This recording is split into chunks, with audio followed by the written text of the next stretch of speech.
Sir, ಈಗ ಬಿಡದಿಲಿ ಒಂದು ಕಡೆ ಹೋರಾಟ JDS ಗತಿಗತಿಯಲ್ಲಿ ಮಾಡ್ತಾ ಇದೆ.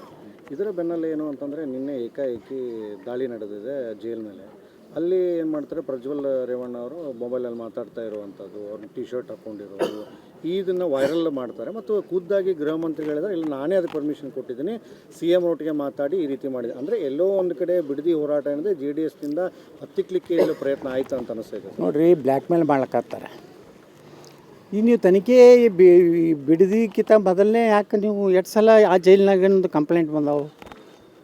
ಅಲ್ಲಿ ಒಳಗೆ ಎಲ್ಲ ರಾಜಾರೋಷವಾಗಿ ಗಾಂಜಾ, ಅಫೀಮು, ವೈಶ್ಯವಾಟಿಕೆ ಎಲ್ಲ ನಡೀತದೆ. ಅಲ್ಲಿ ಒಬ್ಬರು ಹೆಣ್ಮಗಳಿದ್ರಲ್ಲ, ಅವ್ರು ಯಾರು ಮೇಡಮ್ ಅವರು, ಹಾಂ, ಅವರು ಬಂದು ಓಪನಾಗಿ ಹೇಳ್ಯಾರ. ಅದನ್ನು ಕ್ರಮ ತಗೋಲಾರ್ದೇ ಬಿಡದಿ ಹೋರಾಟ ಅದನ್ನು ಒಂದು ರೀತಿ ಅದರ ಒಂದು ಪಾವಿತ್ರ್ಯತೆಯನ್ನು ಹಾಳು ಮಾಡಲಿಕ್ಕೆ, ಈ ದೇವೇಗೌಡರ ಕುಟುಂಬವನ್ನು ಅಪಮಾನ ಮಾಡಲಿಕ್ಕೆ ನೀವು ಕ್ರಮ ತಗೋರಿ. ನೀವು ನಾವನ್ನು ಅವ್ರಿಗೆ ಸಪೋರ್ಟ್ ಮಾಡ್ತಾಯಿಲ್ಲ.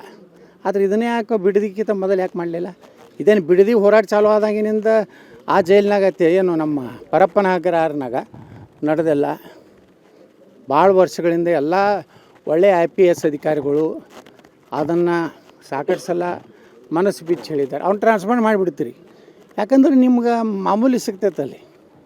ಅಲ್ಲಿರೋ ಜೈಲ್ ಸೂಪರ್ಡೆಂಟು, ಅಲ್ಲಿ ಹೆಡ್ ಏನದಾನ, ಅವರು ನೋಡ್ರಿ ಇಂತಿಂಥ ನಟೋರಿಯಸ್ ಜನ ಅದರಲ್ಲಿ ಭಯೋತ್ಪಾದಕರು ಅದಾರ, ಮತ್ತು ಪಾಲಿಟಿಕಲಿ ಭಾಳ ಇನ್ಫ್ಲೂಯೆನ್ಸ್ಡ್ ಏನು ಪ್ರಿಸನರ್ ಅದಾರ.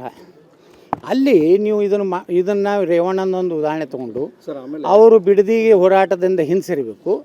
ಮತ್ತು ಈಗ ಹಂಗೇನಾರು ಮಾಡ್ಯಾರ ಅಂತೇಳಿ ನಮ್ಮ BJP ಅಧ್ಯಕ್ಷ ಭಾಳ ಬುದ್ಧಿವಂತರಿ, ಕಿರಿಕಿರಿ ಬೇಡ ನಾವ ಎಲ್ಲಿದ್ರಿ ನೋಡ ಇಲ್ರಿ ಅಲ್ಲಿ ಎಲ್ಲ ಪರಿಹಾರ ತೊಗೊಂಡಾರ ಅಂತೇಳಿ ಮಧು ಬಂಗಾರಪ್ಪನ ಮುಂದೆ ಹೇಳಿ ಕಡೆಯಾಕ ಆದವ ಖರೇ ಬುದ್ಧಿವಂತಗಳು.